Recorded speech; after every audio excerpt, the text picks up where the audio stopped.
할렐루야. 예수 그리스도 이름으로 하나님 말씀 증거하겠습니다. 하나님 말씀 마태복음 4장 5절부터 7절까지 말씀을 우리 다 같이 찾겠습니다. 하나님 말씀 마태복음 4장 5절부터 7절까지 말씀을 우리 같이 찾아서 읽도록 하겠습니다.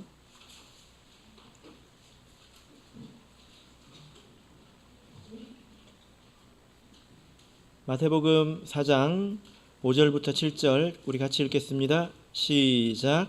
이에 마귀가 예수를 거룩한 성으로 데려다가 성전 꼭대기에 세우고 가로되 내가 만일 하나님의 아들이거든 뛰어내리라 기록하였으되 저가 너를 위하여 그 사자들을 명하시리니 저희가 손으로 너를 받들어 발이 돌에 부딪히지 않게 하리로다 하였느니라. 예수께서 이르시되 또 기록되었을 때 주 너의 하나님을 시험치 말라 하였느니라 하신대. 아멘. 네, 오늘 이 시간은 주 너의 하나님을 시험치 말라라는 제목으로 하나님 말씀을 증거하겠습니다. 마귀의 첫 번째 시험은 돌을 떡으로 만들려고 하는 것이었습니다. 만약 어떤 사람이 40일을 굶었는데요, 자기가 가진 능력으로 이런 일을 했을 때 이것을 죄라고 말할 수 있을까? 여러분 어떻게 생각하십니까? 내가 만약에 40일을 굶어서 배가 고파서 죽을 지경인데 내가 남의 것을 훔쳐먹는 것도 아니고 그것으로 내가 장사를 하겠다는 것도 아니고 내가 가진 능력으로 돌을 가지고 떡을 만들어 먹겠다는데 이런 나에게 40일을 굶은 나에게 누가 돌을 던질 수 있겠느냐, 이렇게 생각을 한다면 바로 이 생각이 미혹된 생각이라는 것입니다. 사단은 항상 코앞에 닥친 문제만 생각하게 하지요. 그래서 그 위에 계신 하나님은 보지 못하게 방해를 하는 법입니다. 그래서 대부분의 사람들이 나름대로 너무 절박하기 때문에 하나님의 방법이 아닌 것을 택하고 또 하나님의 길이 아닌 것을 걷게 되는 것입니다. 예수님은 이때 뭐라고 답변을 하셨습니까? 사람은 하나님의 말씀으로 산다, 이렇게 말씀하지 않았습니까? 그러니까 하나님의 말씀에 순종해서 우리가 하루하루 살아가고 하나하나 선택할 때에 모든 것이 원만하다는 것입니다. 먹고 사는 문제뿐만이 아니라 모든 것이 원만해진다는 것입니다. 그래서 사단은 이처럼 우리의 생각을 병들게 합니다. 사단의 시험은 이런 것이죠. 사단이 성가시게 하는 것은 우리가 무시하면 됩니다. 근데 이렇게 시험하는 것은 우리가 조심해야 되겠죠. 만약에 우리가 이런 생각에 빠져버린다면 어떻게 될까요? 여러분, 절박하지 않은 사람이 있습니까? 나름대로 형편이 없는 사람이 이 세상에 어디 있겠습니까? 만약에 이 시험에 빠진다면 매사에 불순종하게 됩니다. 그리고 거기엔 다 이유가 있습니다. 하나님을 믿는 삶을 살면서도 모든 일에 핑계가 있고 모든 일에 변명이 있는 것입니다. 그렇게 살 수밖에 없다는 거예요. 그래서 예수님께서는 이런 극단적인 아주 극한 경우에라도 길이 아니면 가지 말라, 길이 아니면 걷지 말라라는 것을 예수님께서 보여주셨다라는 것입니다. 두 번째 마귀의 이 시험, 미혹은 무엇일까요? 자, 5절 6절을 다시 한번 읽어보겠습니다. 5절 6절 읽겠습니다. 시작. 이에 마귀가 예수를 거룩한 성으로 데려다가 성전 꼭대기에 세우고 가로되 내가 만일 하나님의 아들이거든 뛰어내리라 기록하였으되 저가 너를 위하여 그 사자들을 명하시리니 저희가 손으로 너를 받들어 발이 돌에 부딪히지 않게 하리로다 하였느니라. 자, 우리가 시험을 이기려면 먼저 시험을 잘 이해해야 되겠죠. 만약에 예수님을 시험한 또 미혹한 이 내용을 잘 이해하지 못한다면 우리 삶에 찾아오는 미혹도 잘 분별하지 못하고 쉽게 넘어가게 될 것입니다. 사단이 예수님을 어디로 데려갔습니까?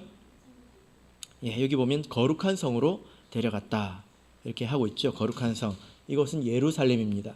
또 어디에 세웠습니까? 예, 성전 꼭대기에 세웠습니다. 이 꼭대기는 원문으로 보면 모퉁이라는 것입니다. 예루살렘은 가보면 산 위에 있죠. 예, 산 위에 있습니다. 그리고 예루살렘이라는 그런 성 안에 이 성전이 그 오른쪽 모퉁이에 있습니다. 그리고 그 모퉁이 아래쪽으로는 커다란 이제 아주 가파른 골짜기가 있습니다. 100m 이상 되는 그런 골짜기가 있습니다. 그래서 그 모퉁이에서 밑을 내려다 본다면 이제 아주 높아 보이겠죠. 더러운 영이 거룩한 성에 들어왔습니다. 그런데 이 더러운 영이 어디 있었습니까? 성소나 지성소가 아니라 끝자락에 있었다는 것입니다. 거기에서 시험이 있었습니다. 자, 여기서 마귀는 어떤 미혹의 문제를 냅니까? 자, 6절을 보시면 네가 만일 하나님의 아들이거든 뛰어내리라 이렇게 말하고 있지 않습니까? 두 번째 시험에서도 또 동일하게 의심하는 언어를 이렇게 사용하고 있습니다. 네가 만약에 하나님의 아들이라면, 만약에 이걸 할 수 없다면, 또 이렇게 되지 않는다면 너는 하나님의 자녀가 아니다, 뭐 이런 말 아니겠습니까? 여러분 절대로 이런 질문에 속지 마시기를 바랍니다. 우리가 하나님의 자녀가 되는 것은 하나님의 은혜로 우리가 택함을 받아서 또 보혈로 우리의 죄 씻음을 받아서 하나님의 자녀가 되는 것이죠. 다른 외적인 조건에 좌우되는 것은 아닙니다. 그러면서 이렇게 의심하는 언어를 사용하면서 뭐라고 합니까? 뛰어내리라 이렇게 기록을 하고 있습니다. 뛰어내리라. 여러분 이게 왜 미혹이 됩니까? 이게 왜 미혹이 될까요? 자, 우리 현우 자매님 한번 뛰어내려 보세요. 막 미혹이 막 되죠. 막 넘어갈 것 같죠. 아니에요? 우리가 예수님보다 훨씬 더 센 것 같아요. 현우 자매님은, 예수님은 지금 이 시험을 힘들게 이겼는데 현우 자매님은 꿈쩍도 안 합니다. 내가 왜? 이러고 있습니다. 여러분 이게 왜 미혹이 됩니까? 뛰어내리라고 하는 것이. 자, 특이한 것은 여기서 사단이 성경의 말씀을 인용하고 있다는 것입니다. 어떤 말씀을 인용하고 있죠? 자, 기록하였으되 뭐라고 하고 있습니까? 저가 너를 위하여 그 사자들을 명하시리니 저희가 손으로 너를 받들어 발이 돌에 부딪히지 않게 하리로다 하였느니라. 이 말씀을 인용하고 있습니다. 시편 91편 11절 12절 이렇게 말씀인데요. 그러니까 이 시험은 성경을 아는 것과도 관계가 있다는 것입니다.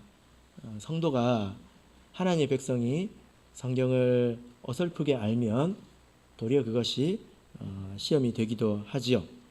자, 그러면 우리가 이 본래 말씀이 어떤가 한번 찾아보겠습니다. 시편 91편을 보겠습니다. 시편 91편 11절 12절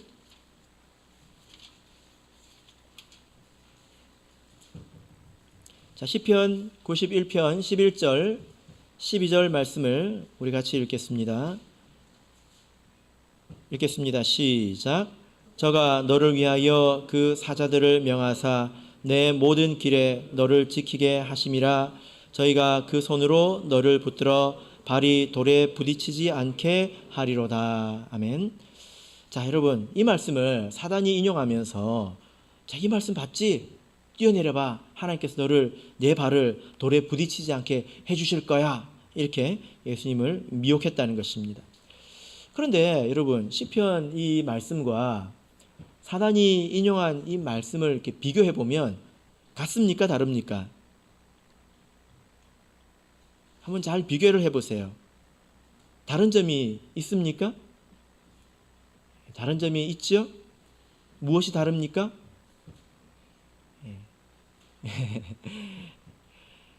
누락된 부분이 있죠. 빼먹은 부분이 있다는 것입니다. 어떤 말씀을 빼먹었습니까?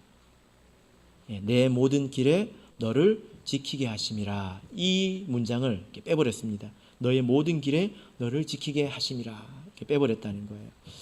시편 91편의 말씀은 우리가 처음부터 쭉 읽어보면 우리의 인생길에서 하나님을 의지하고 또 하나님께 피하는 자, 그들에게 하나님께서 주시는 위로와 또 능력을 말합니다.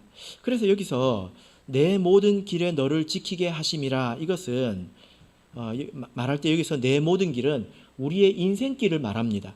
하나님께서 우리에게 주신, 우리가 마땅히 걸어야 되는 그 길을 말하는 것입니다. 길을 걸을 때 발이 돌에 부딪힌다는 말은 어떤 뜻일까요? 여러분, 길을 가다가 돌뿌리를 걷어차가지고 넘어져 보신 적 있으십니까? 요즘에는 다 이렇게 포장된 도로여가지고 돌뿌리가 잘 없죠.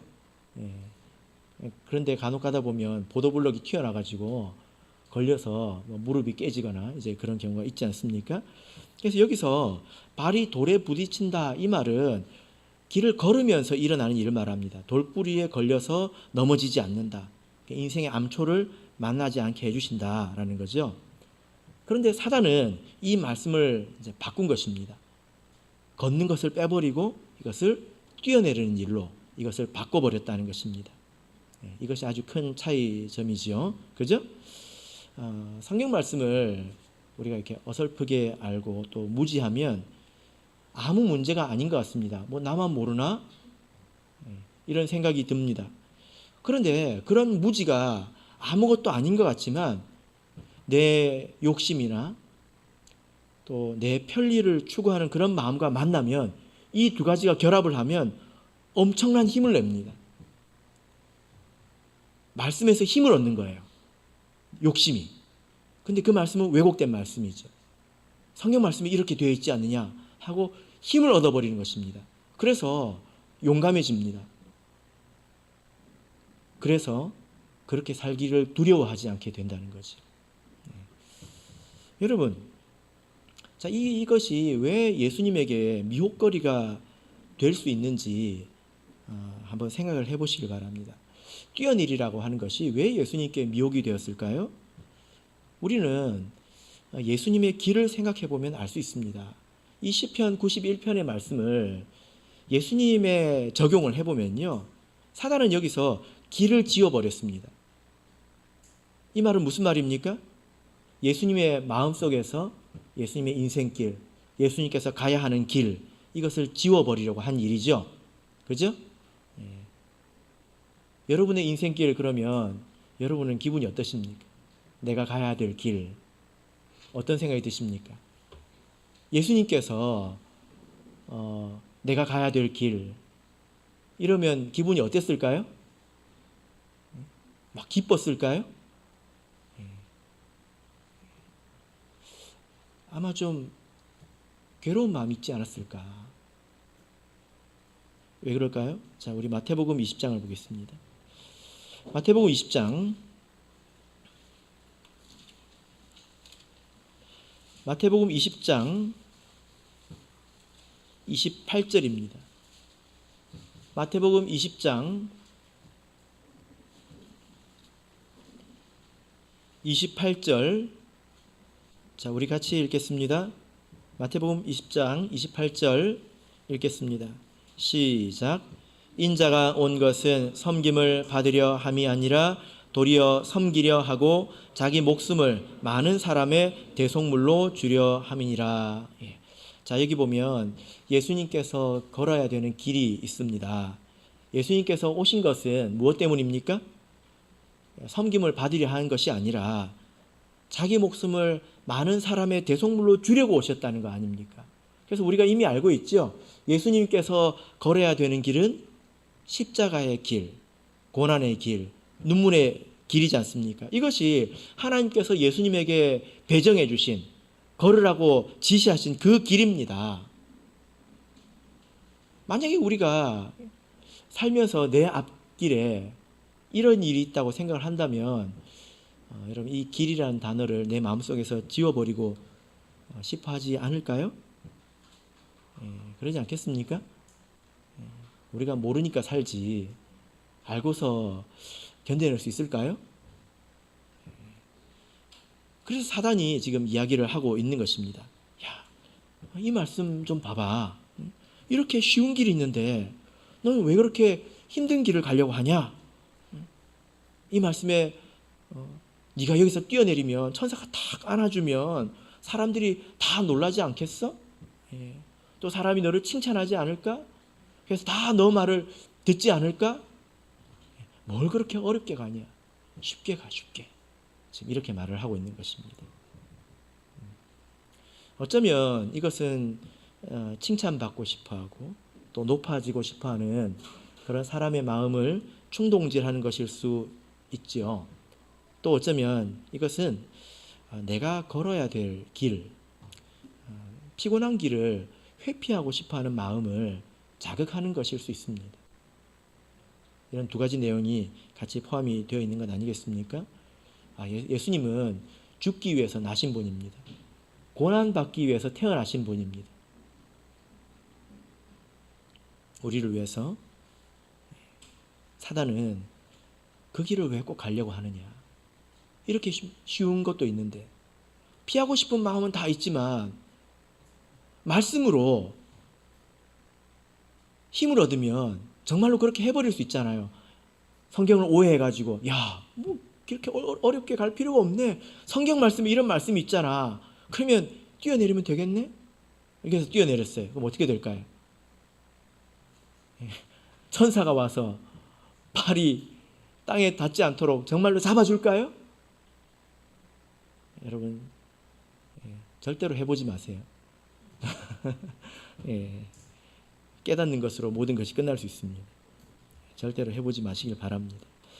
자, 여러분, 여기서 예수님은 이 사단의 미혹에 대해서 어떻게 질문을 대답을 하셨을까요? 자, 돌아가겠습니다. 마태복음 4장 7절을 보겠습니다. 마태복음 4장 7절, 자, 우리 같이 읽겠습니다. 시작. 예수께서 이르시되 또 기록되었으되 주 너의 하나님을 시험치 말라 하였느니라 하신대. 예수님께서 뭐라고 말씀하셨죠? 또 기록되었으되, 또 기록되었으되. 성경에는 이런 말씀도 있다라는 것입니다. 성경은 다 하나님의 말씀이지 않습니까? 그래서 성경은 서로 충돌되지 않습니다. 그래서 원만하게 이해할 수가 있습니다. 한 구절 한 구절만 떼서 보면 오해할 수가 있지요. 앞뒤 다 자르고 봐가지고 보면서 이 말씀을 오해할 수도 있습니다. 그리고 어떤 한 측면을 강조한 말씀이 또 있기 때문에 전체적으로 이해하기 어려울 때도 있습니다. 많은 성도님들이 좋아하시는 성경 구절이 내게 능력 주시는 자 안에서 내가 모든 것을 할 수 있느니라, 이 말씀이잖아요. 막 이제 벽에다 걸어서 이렇게 써가지고 붙여놓고 그럽니다. 그 말씀 뜻이 무슨 뜻인지 알고 붙여놓는지 모르겠어요. 그 말씀 뜻이 무엇입니까? 내게 능력 주시는 자에서 내가 정말 모든 걸 다 할 수 있다는 것입니까? 그게 아니죠. 앞뒤를 읽어보세요. 바울 사도가 나는 산전수전 다 겪어봤다. 그래서 나는 부유하다고 해서 교만해지지 않고 가난하다고 해서 절망하지 않는다. 나는 모든 것을 받아들이는 일체의 비결을 배웠다. 그래서 내가 능력 주시는 자 안에서 모든 것을 할 수 있다. 그 말입니다. 이래도 좋고 저래도 좋다는 거예요. 나는 그런 것에 좌우되지 않는다는 뜻입니다. 그런데 그 말씀을 오해해가지고 뭘 하고 싶은 사람이 내게 능력 주시는 자 안에서 내가 모든 것을 할 수 있다 하고 적어놓은 것은 말씀을 잘못 이해한 거죠. 그죠? 우리가 말씀을 앞뒤로 봐야 되고 전체적으로 또 균형 있게 봐야 합니다. 그래서 성경에서 보면 부드러운 말씀도 있지만 딱딱한 말씀도 있죠. 이 말씀을 도대체 내가 언제 써볼까? 언제 내가 이 말씀을 내가 활용해 볼까 싶은 그런 내용도 있습니다. 그러나 모든 말씀은 우리에게 다 필요한 거지요. 또 다 우리가 받아야 합니다. 위로해 주는 말씀도 있지만 책망하시는 말씀도 있죠. 그죠? 그런 말씀도 우리가 다 받아야 합니다. 예수님께서 그래서 이 말씀에 대한 무지를 다른 말씀을 가지고 설명을 해주시고 계시는 것입니다. 자, 여기 또 기록됐을 때 하는 걸 보니까 하나님 말씀, 구약에 있는 내용을 인용한 거죠. 자, 어디일까요? 신명기 6장을 보겠습니다. 구약 성경 신명기 6장 16절입니다.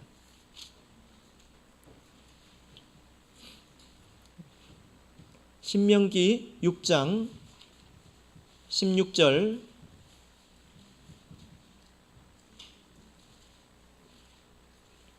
신명기 6장 16절.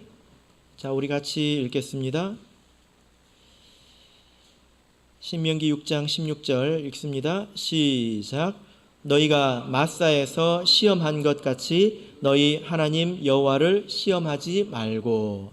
이 말씀을 인용해서 주 너희 하나님을 시험하지 말라 했습니다. 그럼 하나님을 시험하는 게 어떤 것입니까? 우리가 대략 알 수 있지만 여기 보면 마사에서 시험한 것 같이 라고 말하고 있습니다. 마사에서. 자, 그러면 이 내용은 이전에 있었던 어떤 사건을 두고 하는 말씀이지 않습니까? 자, 이 말씀은 어디 있을까요? 출애굽기 17장에 있습니다. 우리가 출애굽기 17장으로 가보겠습니다. 이스라엘 백성이 마사에서 하나님을 시험했대요. 자, 출애굽기 17장 7절 말씀을 읽겠습니다. 출애굽기 17장 7절 말씀을 우리 같이 읽겠습니다. 시작. 그가 그곳 이름을 마사라 또는 무리바라 불렀으니 이는 이스라엘 자손이 다투었으며 또는 그들이 여호와를 시험하여 이르기를 여호와께서 우리 중에 계신가 아닌가 하였음이더라. 자, 사실 여러분들이 아는 그런 사건이죠, 그죠? 여기 보면 무리바 사건입니다. 무리바를 마사라고 합니다. 하나님을 시험하다 또 다투다 이런 뜻이 되겠습니다. 자, 이 내용은 1절부터 기록이 되어 있는데요. 1절을 한번 보겠습니다.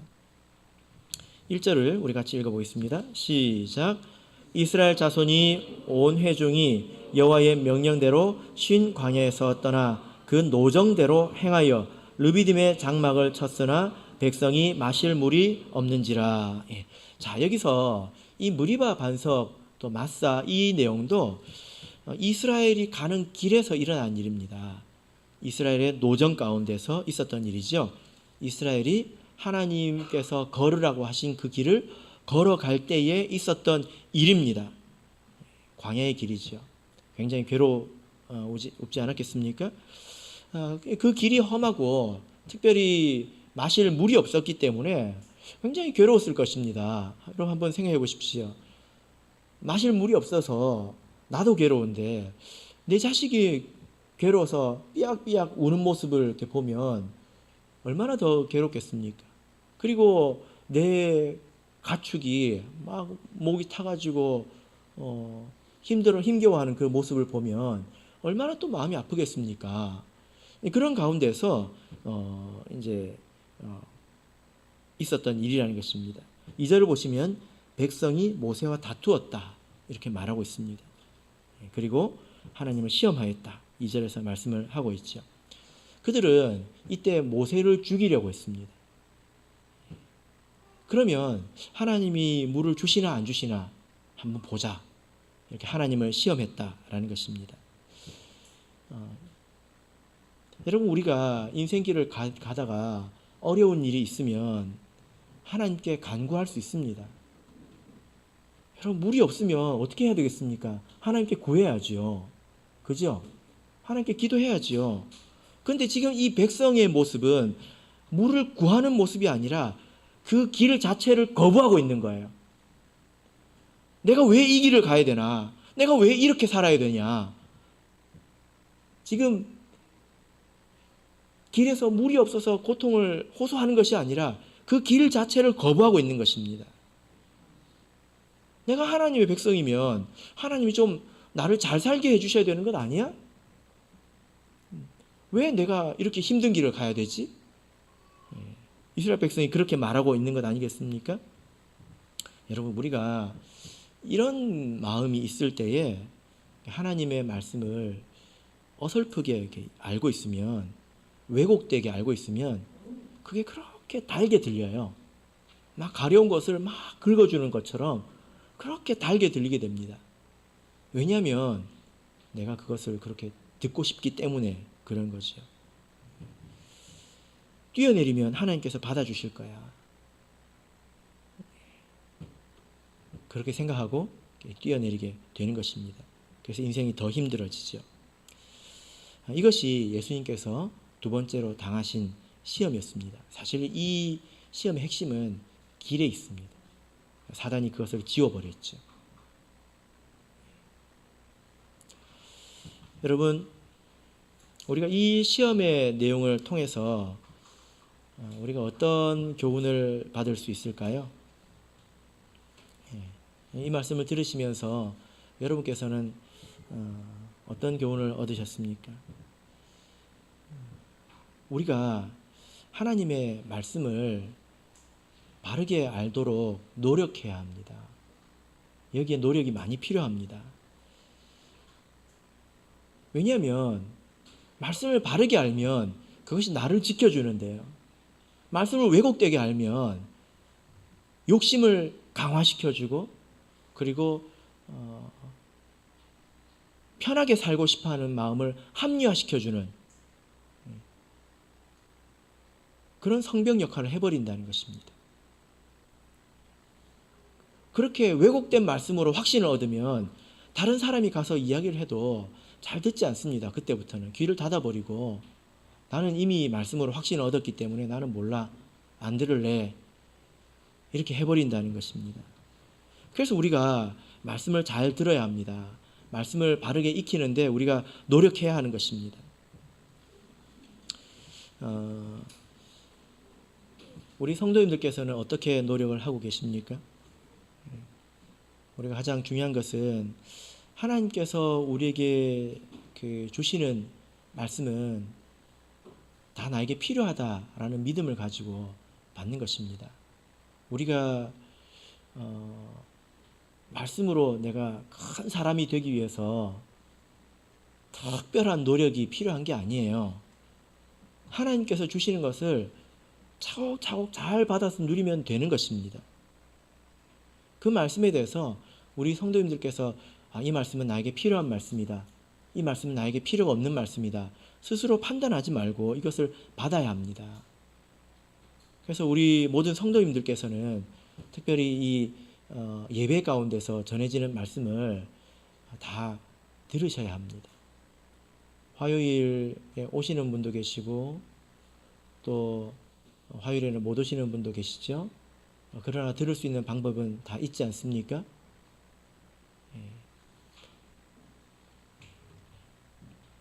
그 말씀이 나중에 내 생명을 지키는 것입니다.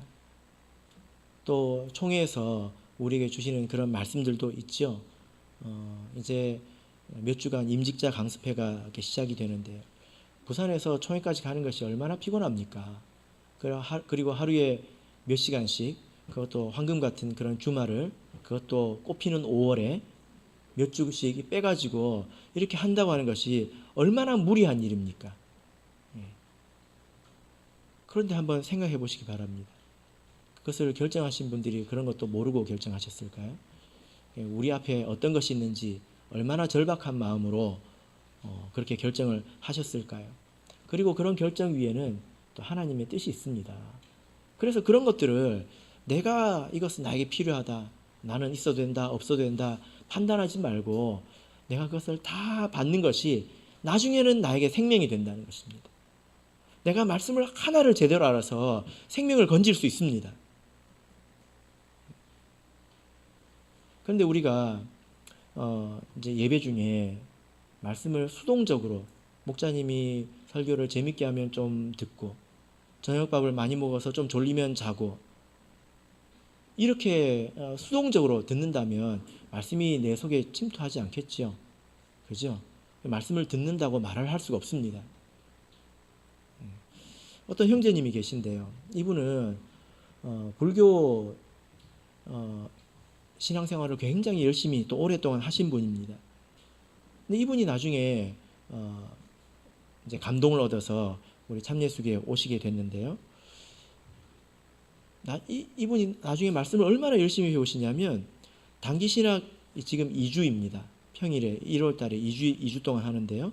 그 단기 신학에 참여하기 위해서 1년간 연차를 모으시더라고요.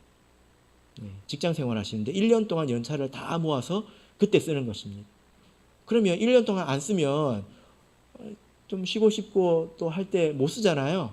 그죠? 힘들지 않습니까? 그걸 한 번에 몰아서 쓰려면 또 눈치도 보이지 않겠습니까? 바쁠 때. 그런데 그분이 그렇게 하시더라고요. 어떤 분은 아내가 단기 신학을 참석할 수 있도록 집에서 휴가를 내가지고 집에서 아이들을 돌봐주십니다. 이런 분들이 참예수교회 안에 있습니다. 또 어떤 청년은 회사를 이제 그만두는데 언제 그만두냐? 단기 신학 기간에 딱 맞춰서 그만둡니다. 휴가 기간에 여름 여행 계획을 딱 세워놓고 그 여행을 중심으로 결정하는 것이 아니라 단기 신학을 중심으로 결정을 했습니다. 제가 이런 사람들을 단기 신학에 가가지고 다 만나봤습니다. 우리가 예배에 와가지고 하나님 말씀을 듣는 것으로 스스로 충분하다고 생각하고 또 만족하고 있다면 우리 생각의 기준이 너무 좀 낮은 것 같습니다. 말씀을 사모하는 그 마음이 좀 부족한 것 아닌가 이렇게 생각이 됩니다. 아주 특별한 노력이 필요한 것은 아니지만 우리에게 주어지는 말씀은 내가 빠짐없이 다 듣고 싶다. 그런 사모함은 우리 중심에 있어야 되지 않겠습니까? 그리고 중요한 것은 매일 성경을 읽는 거죠. 여러분들께서 연초에 매일 성경, 매일 기도 이 표를 택하셔서 매일매일 받으실 것입니다. 그 말씀도 하나님께서 나에게 주신 것이라고 생각을 하고 매일매일 받아 누리는 것. 그런 것을 통해서 나중에 어느새 하나님께서 나를 완성하고 다스려서 사단의 시험도 분별할 수 있는 사람이 되는 것이지 특별한 연수를 받아서 특별하게 되는 것이 아닙니다. 그래서 내가 말씀을 사랑하는가? 나는 정말 더 깨닫고 싶어하는 사람인가? 여러분 스스로 돌아보신다면 나중에 이 시험에 어떤 결과를 얻으실지 여러분들께서 알게 되실 것입니다.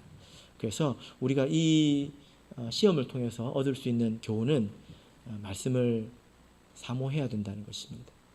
그리고 두 번째로는 길에 관한 것이죠. 예수님에게만 길이 있습니까? 예수님에게만 걸어야 될 길이 있고 우리에게는 없습니까? 아니죠. 나에게도 길이 있습니다. 하나님께서 나에게 주신 길이 있다는 거예요. 그래서 그 길을 알고 내가 그 길을 걸어야지 그 길을 내 마음속에서 지워버리고 뛰어내리는 쉬운 방식을 택하면 안 된다는 것입니다. 제가 이런 이야기를 들어봤는데요. 어떤 분이 신앙생활로 인해서 어떤 힘든 문제를 만났습니다. 그것 때문에 마음이 많이 시달렸나 봐요. 뭔가를 해보기도 전에 마음이 많이 시달렸나 봅니다. 그러니까 이제 뭐라고 이야기를 하냐면 하나님도 내가 행복하기를 원하실 거야.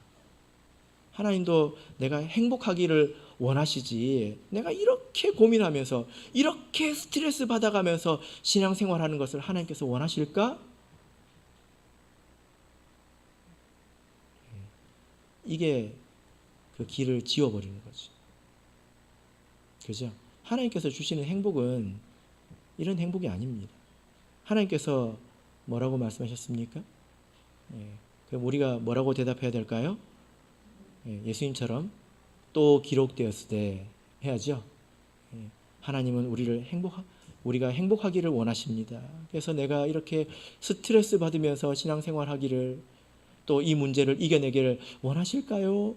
하면 우리가 또 기록되었으되 하고 말을 해야 될 겁니다. 근데 그 다음 말이 생각이 안 나네요. 어쩌면 좋을까요? 또 기록되었으되 하고 어디를 찾아야 될까요? 디모데 전서를 보겠습니다. 디모데 전서 6장 12절입니다.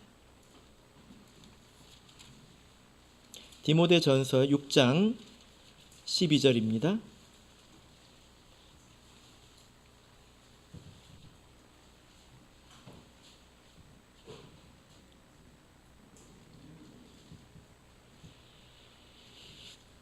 디모데전서 6장 12절 읽겠습니다. 시작. 믿음의 선한 싸움을 싸우라. 영생을 취하라. 이를 위하여 내가 부르심을 입었고 많은 증인 앞에서 선한 증거를 증거하였도다. 하나님은 뭐라고 말씀하십니까? 싸우라. 믿음의 선한 싸움을 싸우라. 그래서 영생을 취하라. 피 흘리기까지 싸우라. 이것이 하나님의 뜻이지 않습니까? 사랑하는 성도 여러분, 하나님께서 우리를 이렇게 부르신 것은 적당한 노후 생활을 즐기라고 부르신 것이 아닙니다. 연금 받아가면서 편하게 살라고 부르신 것이 아닙니다. 우리가 해야 될 일이 있고 걸어야 될 길이 있습니다. 어떤 학생이 지우개를 샀는데요. 이 지우개를 너무 아껴가지고 잘 쓰지도 않았어요. 살살살살살살 또 잘 쓰지도 않았어요. 그러다 나중에 잊어버렸어요. 그것은 지우개에게 영광이 아니죠. 무엇이 지우개의 영광입니까? 지우개의 최고의 영광이 무엇입니까? 달아 없어지는 거잖아요. 그죠? 그만큼 열심히 했다는 것이지 않습니까? 제가 옛날 생각이 나던데, 제가 학생 시절에는 뭘 이렇게 공부를 하는 방법을 몰라가지고 다 깜지를 만들면서 공부를 했어요. 아십니까? 깜지 만들면서. 그래가지고 모나미 153 그 볼펜 있잖아요. 그걸 가지고 깜지를 만들어서 막 중얼중얼거리면서 막 그런다고 외워지는 것도 아닌데. 그러고 나면 이 볼펜 이게 저기 뒤에가 그 약이 빨리 닳지 않습니까? 그럼 그걸 동그랗게 말아가지고 딱 꽂으면 꽂힙니다. 그럼 그걸 가지고 여러 개를 이어요. 어떤 애들은 시험이 끝나면 그걸 목걸이를 딱 해가지고 딱 다녀요. 시험 성적과 상관없이. 이것이 볼펜의 가장 큰 영광이잖아요. 달아 없어진 것. 그죠? 무엇이 성도의 영광일까요? 무엇이 성도 인생의 최고의 영광일까요? 연금 받으면서 편하게 사는 것, 이것이 영광일까요? 그러다 보면 어느 날 거짓이 크게 들리는 날이 옵니다. 위험합니다. 우리의 영광은 예수님께서 주시는 길을 힘들지만 걸어가는 거죠. 그래서 바울 사도도 이렇게 말하지 않았습니까? 나의 달려갈 길과 주 예수께 받은 사명 곧 하나님의 은혜의 복음을 증거하는 일을 마치려 하면은 나의 생명을 조금도 귀한 것으로 여기지 아니하노라. 이렇게 고백했습니다. 말씀의 결론 맺겠습니다. 예수님의 두 번째 시험은 말씀에 관한 시험이었고 또 길에 관한 시험이었습니다. 여러분, 우리가 마땅히 걸어야 될 길을 걸을 때, 그것이 괴롭고 어렵지만 마땅히 걸어야 될 길을 걸을 때 시편 91편의 말씀이 참으로 성취가 됩니다. 저가 너를 위하여 그 사자들을 명하사 내 모든 길에 너를 지키게 하심이라. 저희가 그 손으로 너를 붙들어 발이 돌에 부딪히지 않게 하리로다. 하나님께서 사자들, 천사들을 말합니다. 천사들을 명하셔서 너를 지켜주실 것이다. 두려워하지 마라. 하나님이 너와 함께 하실 것이다. 그리고 그 앞에 있는 돌뿌리를 피하게 해주실 것이다. 라는 말입니다. 우리가 예수님께서 주신 길을 피하지 않고 걸어갈 때 이 시편 91편의 말씀이 참으로 성취되는 것을 체험하게 될 것입니다. 바라옵기는 저와 여러분이 예수님께서 우리에게 주신 사명의 길을 굳건히 걸어가시기를 예수 그리스도 이름으로 축복합니다. 우리 다 같이 찬송하겠습니다. 395장 찬송하겠습니다.